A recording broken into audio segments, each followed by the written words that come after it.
Weld County fights for its liberal approach to oil and gas regulation.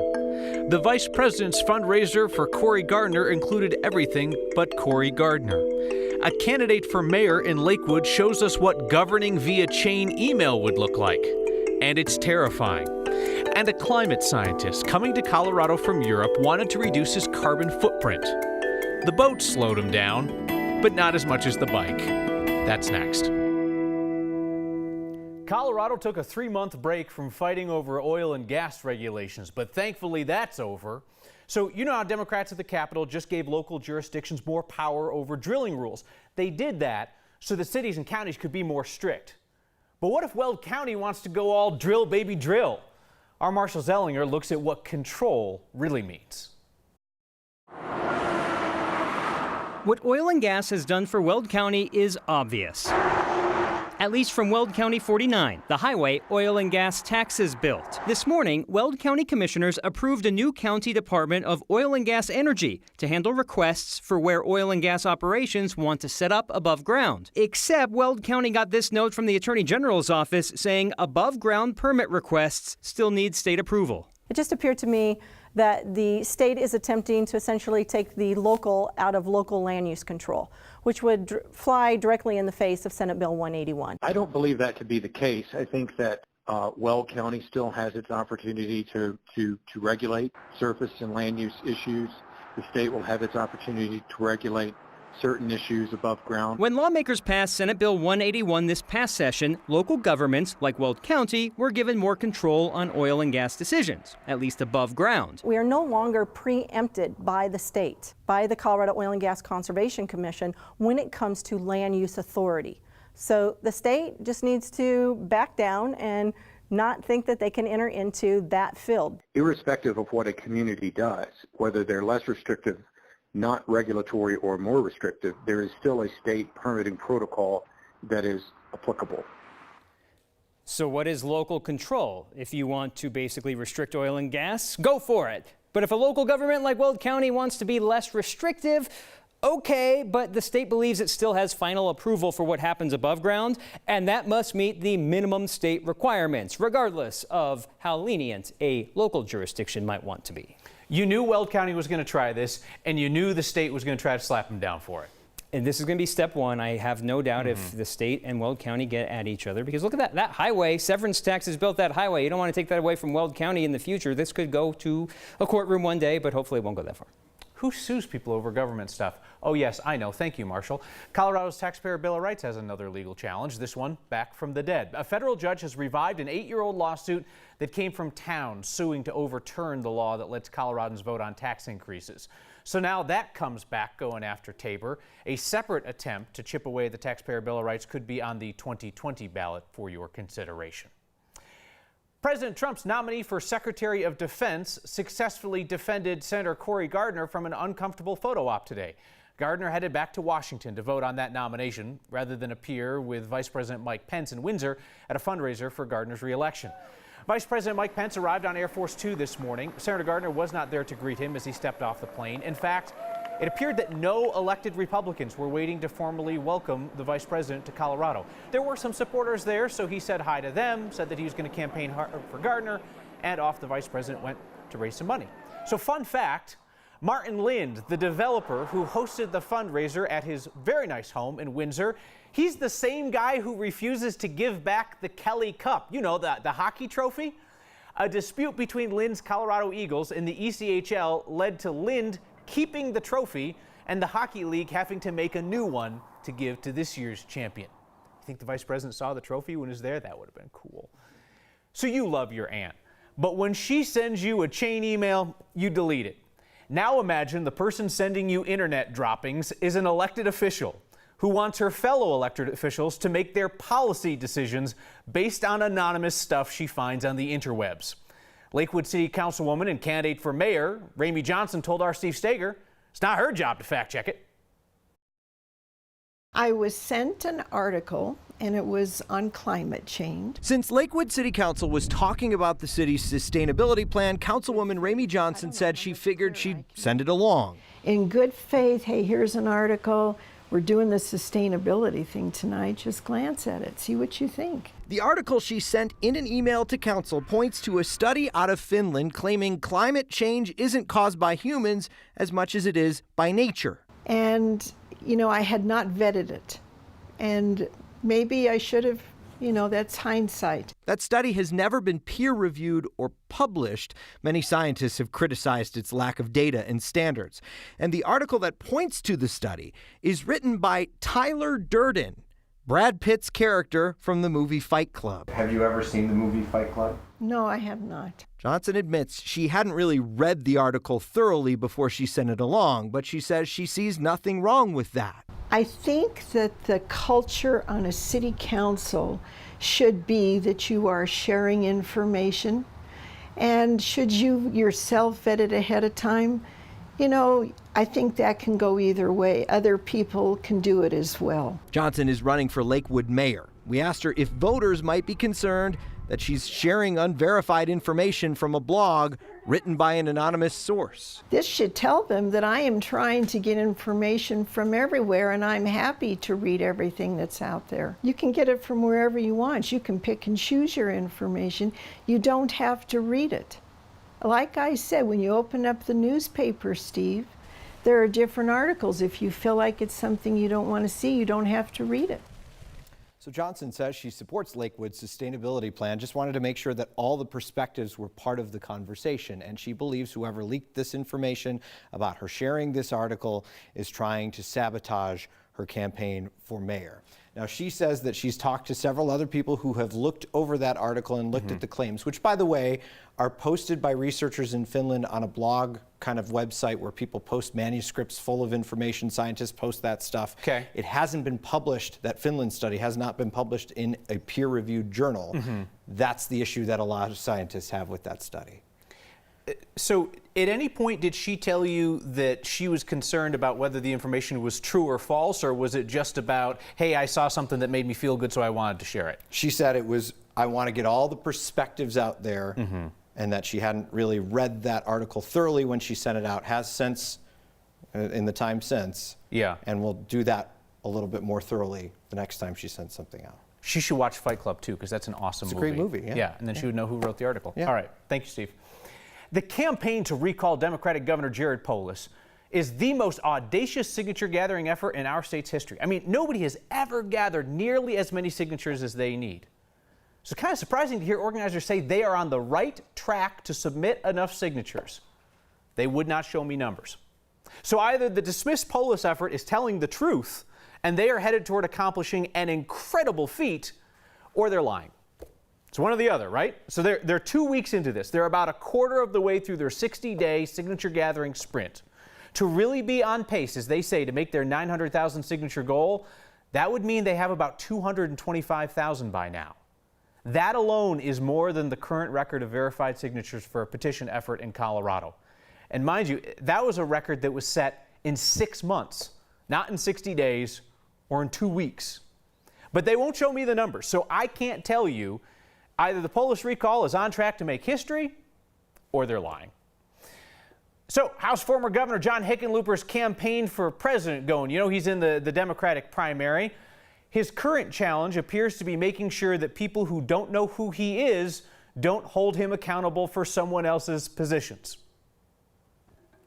I do remember from the first debate, Amy Klobuchar slapped you down pretty hard when you said that line that you were the only one that had done something on abortion rights and choice, and she said there's 3 women on the stage. Oh, yeah, what are you she going to do turned. to distinguish yourself this time? I don't think that wasn't to me. Just Oh, it wasn't to you? No, I didn't make that statement. Which one was it? Who was it to? Who? I don't remember. Inslee? Ainsley? Yeah, I wasn't out on her night. So. All white people look alike, apparently. It wasn't me. It was one of the other ones that looks like me, that's indistinguishable from me. So I mean, you have to feel for Governor Hickenlooper, because in the first debate, he's trying to break through. He was overshadowed by the candidate standing to his left, Marianne Williamson. She had some pretty unique musings about life in the world. And in the next debate, Hickenlooper's challenge is to outshine the star power of former Maryland Congressman John Delaney, who will be standing next to him. So, best of luck. Our Democrats in the Colorado Congressional delegation went through the ICE detention facility in Aurora today. They came out reporting that it is clean and looks much different than the facilities that Congress has been concerned about on the border with Mexico. Now, they can't just pop in for this, so presumably some house cleaning happened. They had to schedule this tour ahead of time. Democratic Representative Jason Crow of Aurora said he worries that kind of gives them a chance to whitewash the situation. Since February, Crow's tried to get in there 3 times unannounced at this Aurora processing center. Every time he's been denied. For now, he's been scheduling weekly visits. He would like to see a situation where members of Congress can just show up. Because we believe very strongly in regular oversight and making sure that we're conducting that on a regular basis, that we're not just getting a window dressing account of what's happening, but we get a snapshot over time of what these facilities are really like. So, in fact, he has introduced a bill that would do that in Congress. It would give him and every other member of Congress the opportunity to go to those detention facilities unannounced. We reached out to ICE. They didn't want to talk about today's visit. It's assigned with one job, and it's doing it and doing it and doing it well. And a CU Boulder climate scientist opts against the airplane flight. Carbon footprint, you know. I spent 87 days and it was one of the most amazing trips of my life. It's fair to say he took the scenic route. This was only possible by not flying. I'm never gonna fly again. That long story, told quickly, next.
Warm with another round of evening storms. So far sparing the metro area. Dry downtown with mostly cloudy skies. Our high today at 87 is just shy of the average and nowhere near record territory. We have thunderstorms coming off the foothills, moving from the northwest to the south-southeast. One severe cell east of DIA. Have had some damaging wind reports in the area north of the terminals there in the 60 and 70 mile per hour range. A lot of lightning. So if you have travel plans in or out of the airport, there may be some delays due to this line of storms. It is east of the airport, sagging southward, but this line of storms has a history of producing 1-inch diameter hail and damaging winds. So Comanche, Hoyt, and Adina in the line of that storm there. We have heavy thunder, lightning, and heavy rainfall around Castle Rock, Castle Pines, Parker, and Ponderosa Park. This line is tracking quickly southeast at about 25 miles per hour and will be moving out in the next hour or so. Tomorrow, we have enough moisture for isolated storms once again in the afternoon. afternoon. So tonight, partly cloudy, chance of showers and thunder early in the city and then clearing. Tomorrow, warm with about a 20% chance of afternoon storms. Low 90s possible midweek with a chance of storms almost each and every afternoon. Temperatures not in record territory this week, with our best chance for strong storms, Kyle, Wednesday afternoon and again on Thursday. Kathy, thank you. All right, kids, let's play What Do You Say? The game where we try and settle arguments over how to pronounce this Colorado place name or that one. Tonight, this one. A road in southeast Aurora starts with a P. You know this is all driven by your request. Kay, Jim, and one. So we reached out to the city of Aurora to ask, what do you say?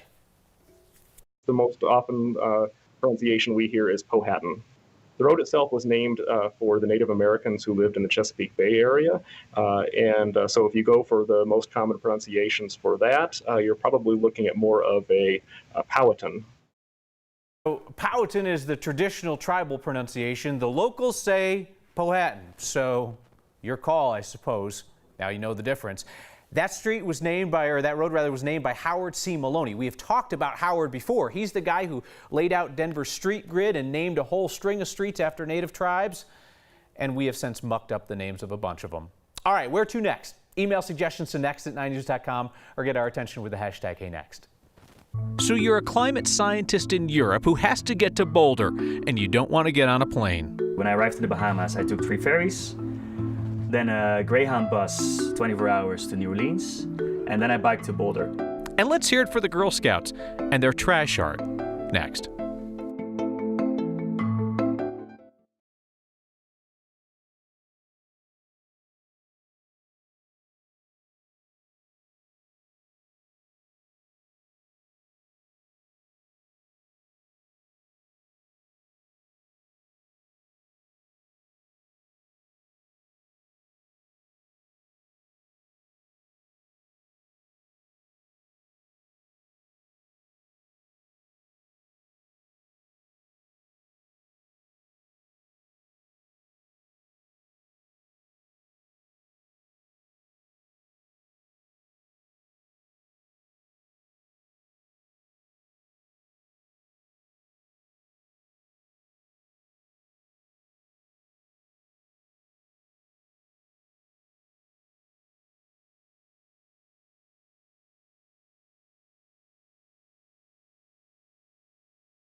We're about to meet a climate scientist who will not fly, won't get on a plane, doesn't want the carbon footprint, but he needed to get to Boulder from Amsterdam. If you're a fan of maps, you know he had a problem. Our Byron Reed shows us how he made that long journey with a smile. I'm in the folder. Joop Van Dyke is a fan of sharing memories with his parents Every shot is moving because the waves are going up and down. of his unforgettable journey to the United States. I really had to check in, wait in the boarding area, and then arrive in Florida with all the tourists, you know? Right. And I was sitting on the ship thinking, man, these people around me have no idea what I just did. Van Dyke is from Amsterdam and recently started a job as a climate researcher for CU Boulder. He accepted the position about a year ago, but faced the tough question of how to minimize his carbon footprint getting to Colorado. Do I want to fly? Do I want to do it another way? By stepping into a plane, you emit CO2 in the atmosphere through that plane, through the exhaust that it makes. And this affects Earth's biochemical cycles. So he decided to make the 8,000-mile journey. It took 87 days. By rail, boat, bus, and bike. I took a train from Amsterdam to Switzerland, then another train from Switzerland to Spain, then a bus. Then I went on a ship. I suggested to take a cruise and enjoy the trip from Europe to the States. When I arrived in the Bahamas, I took 3 ferries. Then a Greyhound bus, 24 hours to New Orleans, and then I biked to Boulder. It's very special to have a child that has so much, put so much effort on showing the world that it's very important to act now. Van Dyke says he hopes to raise awareness to others about his trip. I spent 87 days and it was one of the most amazing trips of my life. That's leaving him with a long, lasting impression. This was only possible by not flying. I'm never going to fly again. For Next, I'm Byron Reed. Van Dyke figures that he reduced the carbon footprint of his journey by 95% by not taking a plane. Saw some stuff too. He plans to go back to Europe someday. Says he won't fly the return leg either. The Arkansas River has been running high and fast and trashy this year. That's some of it. It is less trashy along that river thanks to Girl Scout Troop 27971. They picked up that trash along a river hike in Salida, made art out of it to remind us of who and what is impacted when we trash the outdoors. It is a sign with a temporary job. That and your feedback next.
It's a sign that there will be a sign where we currently see a sign. Dawn Hersbrunner spotted this future sign site sign in Castle Rock along Ridge Road behind a store off Highway 86. This is great. This is my favorite in weeks. Douglas County says this is likely the site of a new CDOT sign that's going to go up along 86. Engineers say that the metal contraption next to it, that's the support bracket that's used by CDOT, which was kind enough to tell us that a sign is coming. Double feature for you because you've been sending us so many great signs lately. Remember the British singer Seal, Kiss from a Rose or something like that, when that song? Apparently somebody left this car for him in Aurora, which is really kind. I don't know how else you would explain a For Seal sign on the car spotted by Dallas Miller in a parking lot at Chambers in Hamden. That's great too. I like that one. You send your signs to next@9news.com or use the hashtag HeyNext. Some feedback tonight from James, who says, Kyle, you sure seem to get excited when talking about the Polis recall and other Democratic actions. I'm not sure that excited is the word for it, James. We outlined that the folks who are trying to recall Governor Polis are either pulling off the impossible but refuse to show us the evidence, or they're lying. Excited is one word for it, I suppose. And Addie says, I am learning to like your jackets because I like Next. You don't have to like them both. See you next time.